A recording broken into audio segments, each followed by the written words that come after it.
pada si pemberi kerja dan user gitu. Jadi jangan yang penting harganya murah, orang kerja gitu ya.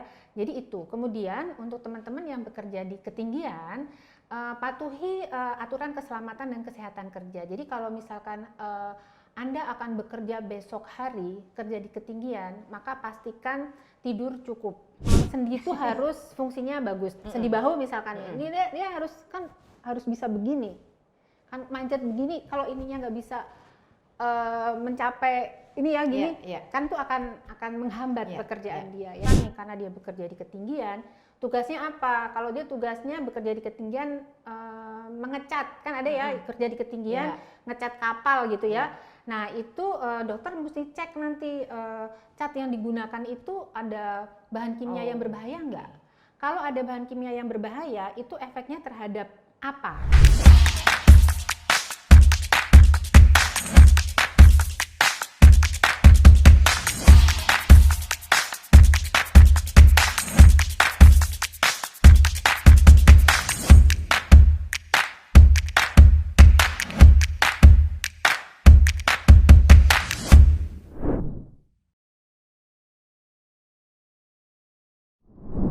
Halo Rope to Rope Channel, Sari Widuri sekarang bareng sama Dr. Lelita MKK. Doklit biasanya tuh gue manggilnya gitu. Dr. Lelita Sari ini adalah dokter kesehatan kerja. Itu sebenarnya dokter yang mengurusi apa ya? Kan kita taunya dokter internis penyakit dalam, dokter kecantikan gitu ya. Sekarang heboh banget nih. Kalau dokter kesehatan kerja tuh apa tuh dok? Iya, jadi dokter kesehatan kerja itu adalah dokter yang mengurusi kesehatan pekerja ya. Jadi pekerja di bidang pekerjaan apapun. Yang mengurusi pekerjaan di bidang apapun. Oke, sekarang kita akan ngomong mengenai syarat kesehatan untuk bekerja di ketinggian. Untuk menjadi seorang rope access technician bekerja di ketinggian, punya syarat kesehatan apa saja sih di awal banget dok? Kan banyak banget orang yang ngerasanya sehat nih dan bisa gitu kan. Tapi ada syarat-syarat tertentu nggak sih untuk bekerja di ketinggian? Oke, sekarang yang mesti kita pahami terlebih dahulu, bekerja di ketinggian ini kan segala sesuatu pekerjaan yang dilakukan di ketinggian gitu ya. Bisa misalkan membersihkan gedung, atau kalau kita lihat apa BTS kayak gitu. Jadi orang tuh kan butuh manjat gitu ya. Nah, untuk bisa melakukan pekerjaan tersebut dia membutuhkan syarat kesehatan tertentu gitu. Nah, diantaranya dia harus sehat secara fisik, kemudian sehat secara mental juga, dan untuk memastikan hal tersebut dia harus dilakukan pemeriksaan kesehatan prakerja terlebih dahulu. Gitu. Nah, kesehatan prakerja kalau dibilang sehat fisik gitu kan ya, itu yang dicek apa aja ya dok ya? Maksudnya apakah kita perlu kesehatan, kan pastinya kan ada cek apa ya, tekanan darah mungkin, atau ada cek yang memang kita gunakan secara fisik gitu kan ya. Itu apa aja dan gimana modelnya tuh?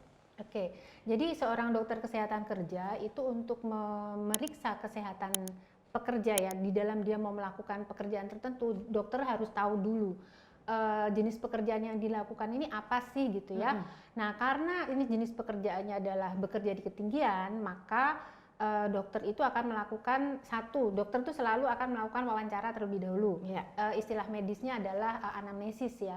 Di dalam anamnesis ini dokter akan menanyakan riwayat kesehatan dia, apakah dia punya penyakit-penyakit tertentu sebelumnya, kemudian apakah ada riwayat penyakit tertentu di keluarga yang mungkin mempengaruhi kualitas fisiknya dia. Misalkan ada nggak nih keturunan dari orang tua penyakit jantung misalkan, itu dokter nanti akan menanyakan itu semua. Setelah dari hasil anamnesis atau wawancara tersebut, dokter selanjutnya akan melakukan pemeriksaan fisik.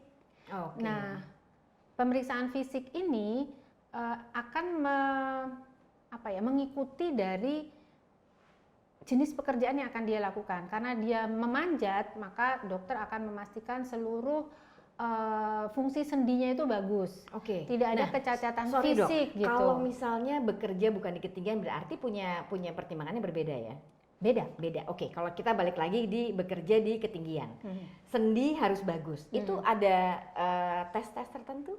Ya, dokter nanti akan melakukan tes-tes tertentu ya. Jadi kayak misalkan apakah sendi lututnya berfungsi dengan bagus gitu ya. Jadi dokter akan mengecek ruang gerak sendi ya istilahnya, atau range of motion dari masing-masing sendi yang akan digunakan pada saat si pekerja tersebut bekerja di ketinggian. Apa tuh maksudnya ruang gerak tuh? Ruang gerak sendi itu misalkan gini nih, pergelangan tangan kita ini kan range of motionnya kan dia segini nih.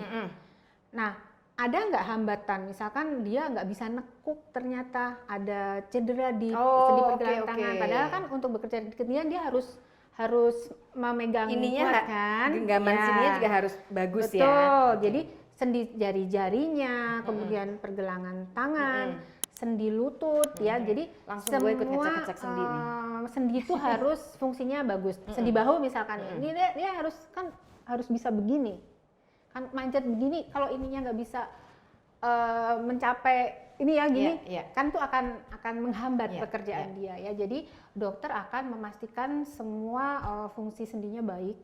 Kemudian dokter juga akan melakukan pengetesan untuk mengetahui ada nggak masalah dengan fungsi pernafasan, karena dia harus fit kondisi parunya ya. Kemudian cek fungsi jantungnya. Nanti dokter mungkin melakukan step test atau beberapa tes untuk memastikan kebugaran dari sistem peredaran darah atau kardiovaskulernya dia. Itu secara fisik.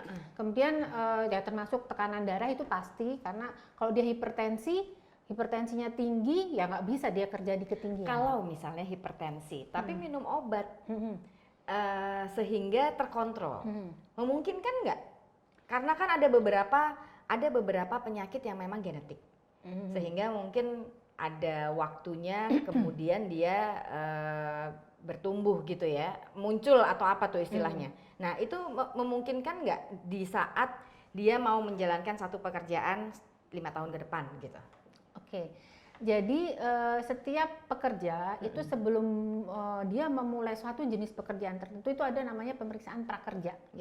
Nah, di pemeriksaan prakerja ini dokter akan memastikan apakah kondisi kesehatan dia itu fit untuk jenis pekerjaan yang akan dia lakukan. Nah, nanti dokter akan menentukan fit to work-nya itu di situ. Nah, kalau prakerjanya lolos, misalkan dia ada hipertensi, tapi hipertensinya ini terkontrol, dia rutin minum obat dan ada range tertentu ya, itu masih memungkinkan. Tapi kalau misalkan ada kondisi-kondisi yang tidak memungkinkan untuk dia melakukan jenis pekerjaan kerja di ketinggian ini, ya dokter akan mengatakan unfit gitu ya. Jadi prakerja ini adalah gerbang pertama ya untuk memastikan apakah kondisi kesehatan si calon pekerja ini cocok untuk bekerja di ketinggian. Nah selanjutnya kalau dia udah lolos nih, kan nanti ada pemeriksaan kesehatan berkala. Itu dilakukannya biasanya setahun sekali atau bisa per 6 bulan sekali tergantung berat ringannya pekerjaan dia. Ya, jadi ada pekerjaan-pekerjaan yang risikonya sangat tinggi, itu biasanya medical check up-nya lebih sering. Bahkan ada pemeriksaan kesehatan yang dilakukan setiap kali dia mau menjalankan tugas. Artinya ketika kita melihat semua pekerja di ketinggian, baik itu di migas ataupun di laut gitu ya, ataupun di gedung yang sering kita lihat, itu semuanya melakukan kesehatan yang sama. Pengecekan rutin berkalanya itu artinya betul ya, sama, atau karena kadang-kadang tuh saya nggak tahu ya, cuman kan kita melihat orang-orang yang bekerja itu resikonya kan tinggi banget. Artinya kan kesehatan itu kan memang mandatori banget ya dok ya? Iya, jadi kondisi kesehatan seorang pekerja itu mandatori ya dari pemerintah, dari Kementerian Tenaga Kerja sendiri kan mengeluarkan satu peraturan Menteri Tenaga Kerja nomor 2 tahun 1980 itu mengenai pemeriksaan kesehatan bagi pekerja dalam penyelenggaraan keselamatan kerja. Artinya kondisi kesehatan pekerja itu akan mempengaruhi aspek-aspek keselamatan di dalam melakukan tugas-tugas yang akan dia lakukan. Jadi itu wajib sebenarnya. Tapi memang sampai saat ini masih banyak ya yang belum melakukan itu. Nah itu akan didorong terus sih supaya pemeriksaan kesehatan ini menjadi bagian dari keseluruhan proses kerja. Jadi setiap kali orang mau bekerja ya harus ada pemeriksaan kesehatan dulu, supaya kondisi kesehatan si si pekerja ini pasti gitu bahwa dia memang fit untuk pekerjaan yang akan dia lakukan. Jadi memang orang-orang yang akan bekerja di ketinggian yang akan naik jelas betul bahwa fit dan bisa mengerjakan pekerjaan tersebut dalam kurun waktu tertentu. Ya. Gitu deh. Kemudian ada juga berkala, dia harus dicek. Berkala itu keseluruhannya atau hanya persendiannya gitu ya, atau tergantung dari dia bekerjanya di mana? Ada perbedaan nggak? Keseluruhan. Keseluruhan. Jadi gini, tujuan pemeriksaan kesehatan prakerja itu adalah untuk mengetahui apakah dia fit atau tidak dengan pekerjaan yang akan dilakukan. Nah, kalau berkala itu untuk satu memastikan ada nggak penyakit-penyakit yang muncul gitu ya, yang mungkin itu akan menyebabkan gangguan kesehatan yang mengganggu pekerjaan dia. Kemudian untuk mendeteksi secara dini ada nggak penyakit akibat kerja. Oh. Jadi penyakit akibat kerja itu penyakit yang diakibatkan oleh pekerjaan yang dia lakukan. Jadi misalkan nih karena dia bekerja di ketinggian, tugasnya apa? Kalau dia tugasnya bekerja di ketinggian mengecat, kan ada ya kerja di ketinggian ngecat kapal gitu ya. Nah itu dokter mesti cek nanti cat yang digunakan itu ada bahan kimia yang berbahaya nggak? Kalau ada bahan kimia yang berbahaya itu efeknya terhadap apa? Apakah terhadap parunya? Apakah terhadap darahnya dia? Nah nanti dokter tuh akan kejar lagi dengan pemeriksaan penunjang yang mencari tahu gitu ya, ada nggak gangguan kesehatan yang ditimbulkan oleh bahan kimia tersebut misalkan. Atau karena dia kerjanya terpapar sinar matahari terus karena dia di luar ruang ya, dokter pasti akan cek. Ada nggak misalkan di kulitnya tuh kanker karena sinar matahari kan bisa menyebabkan kanker kulit. Betul. Kemudian ada nggak di matanya timbul misalkan pterygium gitu. Atau mungkin ada katarak yang muncul secara dini karena dia melakukan tugas kerja di ketinggian sambil ngelas misalkan. Iya, dok, pterygium apa nih dok? Oh iya, iya muncul pterygium ya kita. Oke. Jadi di Indonesia ini kan negara tropis ya. Kita tuh sinar matahari kan bersinar terus sepanjang tahun gitu. Beda dengan di negara empat musim gitu ya. Nah, ternyata sinar matahari itu kan ada sinar ultravioletnya. Nah, kalau itu terpapar ke mata kita, terus kena angin juga, nah itu akan potensi menimbulkan pterygium. Itu adalah timbulnya lapisan di sudut mata yang tumbuh. Dia tuh kayak selaput gitu, dia tumbuh kalau dibiarkan tuh dia akan tumbuh ke tengah. Dan itu akan menutup mata kita dan itu akan mengganggu penglihatan. Nah, itu mirip katarak beda? Beda. Kalau katarak kan timbulnya di lensa mata. Kalau ini tuh di luar. Dia di bola mata tapi di sudut. Nah, itu banyak ditemukan pada pekerja-pekerja di luar ruang. Seperti petani, terus pekebun, nelayan, orang-orang yang kerja di kehutanan. Nah, yang kerja di ketinggian ini juga mesti kita cek ada nggak, karena dia kan kerjanya panas-panasan tuh, misalnya lagi bersihin gedung kayak gitu. Oke, jadi itu dampaknya pun juga harus diperhatikan. Ya. Itu akan disampaikan di awal untuk sebuah pencegahan ke pelaku atau usernya atau pelaku teknisinya nih. Ketika ini nanti kalau misalnya kamu kerja sekian lama, berhati-hatilah dengan impact yang akan terjadi A, B, C, D, sehingga persiapannya atau antisipasinya saya akan siapkan latihan ini, olahraga ini, vitamin ini, begitu nggak? Oke, jadi gini, setiap kali orang mau bekerja itu kan ada yang namanya risk assessment. Jadi akan di-assess dulu nih, kalau orang kerja di ketinggian itu ada bahaya potensialnya apa saja sih, hazardnya apa aja gitu ya. Di antaranya kan ketinggian jelas, sinar matahari, kemudian angin gitu ya. Di antara hazard-hazard ini nanti tergantung kan dia pekerjaannya apa, karena ternyata orang bekerja di ketinggian ini kan bukan cuma naik turun aja, tapi ada tugas-tugas tertentu, misalkan dia ngelas tadi ya, atau dia ngecat. Nah ini kan ada bahaya tambahan kan. Nah risk assessment ini untuk menentukan, untuk memastikan risiko apa yang akan dihadapi oleh pekerja. Nah, kalau kita udah tahu risikonya, maka si pemberi kerja harus menyiapkan alat pelindung diri dan juga memberikan edukasi untuk mencegah jangan sampai si pekerja ini sakit. Nah, itu yang melakukan si pemberi kerja. Oke. Banyak ya sebenarnya syaratnya ya. Banyak. Kalau misalnya gue udah minta buat sunblock gitu ya di luarnya. Nah, itu Perawatan diperlukan. gitu kan ya. Sunblock ya, Iya. Dengan SPF tertentu SPF itu tertentu gitu kan ya. diperlukan untuk teman-teman yang bekerja Abis di itu ketinggian. impactnya perawatan kecantikan gitu kan. Nah, kalau ke perawatan itu nggak masuk Nggak itu. masuk ya? Karena nanti kemungkinan akan gosong gitu.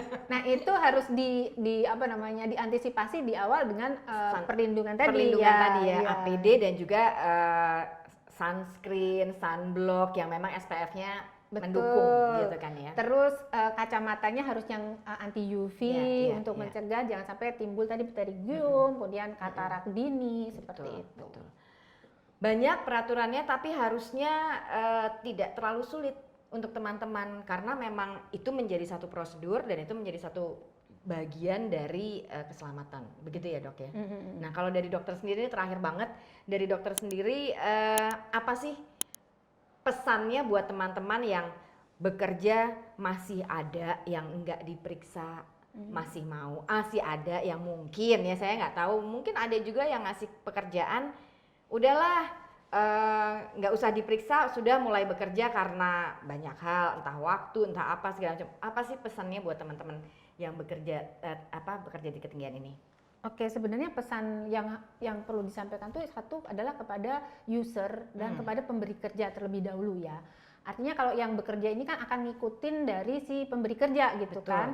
Jadi pesannya adalah jangan lewatkan pemeriksaan kesehatan. Kenapa? Karena pemeriksaan kesehatan prakerja itu diperlukan untuk memastikan apakah orang yang akan kita pekerjakan ini kondisinya itu cocok gitu loh dengan pekerjaan yang akan dia lakukan. Cocok dalam hal kondisi kesehatannya ya. Jadi jangan sampai nih pas lagi kerja di ketinggian tiba-tiba dia serangan jantung misalkan. Atau tiba-tiba dia stroke karena ternyata dia hipertensi ya. Jadi pesan yang saya sampaikan adalah kepada si pemberi kerja dan user itu. Jadi jangan yang penting harganya murah orang kerja gitu ya. Jadi itu. Kemudian untuk teman-teman yang bekerja di ketinggian patuhi aturan keselamatan dan kesehatan kerja. Jadi kalau misalkan Anda akan bekerja besok hari kerja di ketinggian, maka pastikan tidur cukup. Kenapa? Karena ternyata tidur yang kurang itu akan mempengaruhi kebugaran kita dan itu akan menimbulkan keluhan yang namanya fatigue ya. Jadi fatigue ini sekarang jadi isu yang penting kaitan dengan masalah keselamatan kerja. Kemudian kalau pada saat bekerja jangan lupakan minum. Karena hidrasi yang baik, maksudnya kondisi kecukupan cairan yang baik itu akan membuat kita lebih konsentrasi ya. Jadi jangan sampai teman-teman tuh dehidrasi. Jadi kalau kerja di ketinggian pastikan bahwa bekal minum yang cukup ya.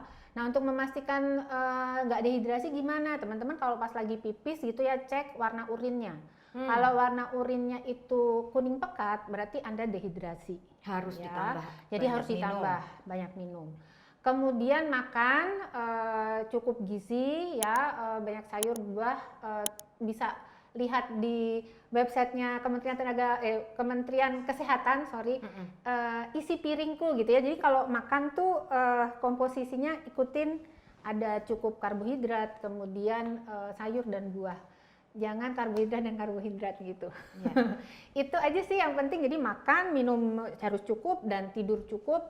Kemudian karena teman-teman ini kerja di ketinggian butuh kondisi fit, tubuh yang fit, maka sebaiknya olahraga itu jangan ketinggalan ya. Jadi lakukan olahraga secara teratur. Kalau aturannya itu idealnya gitu ya minimal 30 menit setiap hari, 5 hari dalam 1 minggu gitu. Nah, 150 menit lah dalam 1 minggu. Itu aja. Paling tidak itu ya. Oke, dokter, terima kasih banget karena banyak banget sih sebenarnya kita jadi tahu dan buat teman-teman pasti ada beberapa yang langsung diambil nih dari obrolan kita di Rope to Rope Channel. Terima kasih sekali lagi Dr. Lelita Sari MKK dari For Life. Ya, sukses juga untuk For Life. Ya, kita ketemu di topik-topik lain ya dok ya. Janji banyak banget yang bisa diomongin mengenai kesehatan untuk Rope Access Technician. Dan juga tunggu lagi, kita akan ada topik-topik lain di Rope to Rope Channel.